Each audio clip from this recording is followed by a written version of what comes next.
कदीम मिस्र की मलिका क्लीओपेत्रा को मिस्र से क्यों भागना पड़ा? कौन से दो शहंशाह क्लीओपेत्रा के हुस्न पर फिदा हो गए थे? वाकई इतनी हसीन थीं।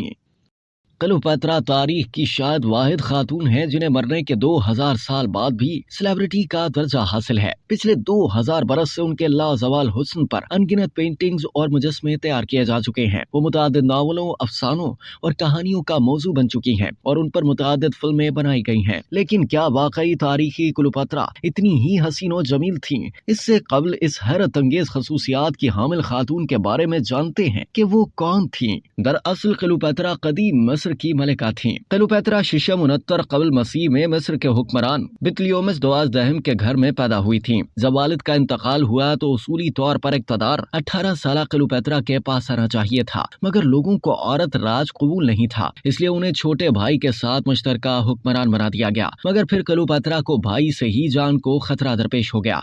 वो अपने भाई की फौजों से जान बचाकर मिस्र से भागकर रोम चली गईं, जहां उन्होंने रोम के बादशाह जूलियस सीजर से मदद हासिल की। गैर मुल्की मीडिया की एक रिपोर्ट के मुताबिक सीजर मिस्री मलिका को देखते ही उन पर फिदा हो गया और उनकी फरियाद सुनकर मिस्र पर चढ़ाई कर दी और मुश्किल ही से सही लेकिन क्लीओपेत्रा को दोबारा तख्त पर बिठा दिया, जहां वो तवील अरसा बराजमान रही। सीजर के कत्ल के बाद रूमी ताज मार्क एंटनी के सर पर सजा तो उन्होंने भी क्लीओपेत्रा से ताल्लुकात कायम किए। रवायात के मुताबिक जब बागियों ने क्लीओपेत्रा को शिकस्त दे दी तो उन्होंने खुद को सांप से डसवा कर खुदकुशी कर डाली। महल्लाती साजिशों से भरपूर सनसनीखेज जिंदगी गुजारने के बाद मरते वक्त क्लीओपेत्रा की उम्र सिर्फ 39 बरस थी। रिपोर्ट के मुताबिक क्लीओपेत्रा के हुस्न के बारे में सबसे पहले रोमन तारीखदान कैसियस डियो ने अपनी एक किताब में जिक्र किया था। उन्होंने लिखा कि वो बेमिसाल हुस्न की मलिका थी। बादशाह यही फिक्रा दीगर मौरखीन ने भी क्लीओपेत्रा के लिए इस्तेमाल किया। ताहम काबिल गौर बात यह है कि कैसियस डियो ने यह फिक्रा क्लीओपेत्रा के मरने के 2 साल बाद लिखा था। उन्होंने मजीद लिखा था कि क्लीओपेत्रा की जिस्मानी खूबसूरती से ज्यादा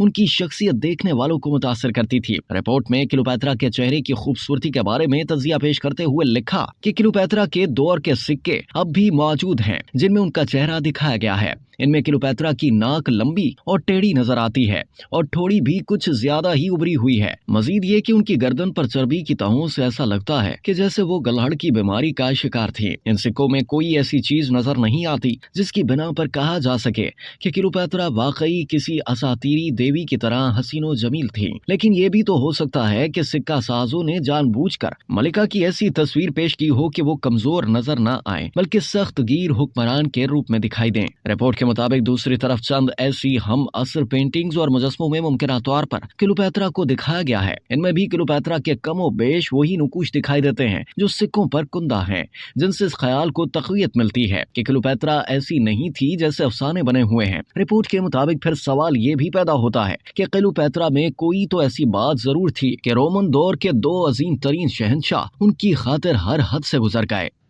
अब तक के लिए इतना ही। मजीद जानने के लिए सब्सक्राइब कीजिए डेली जंग यूट्यूब चैनल और लाइक कीजिए डेली जंग फेसबुक पेज।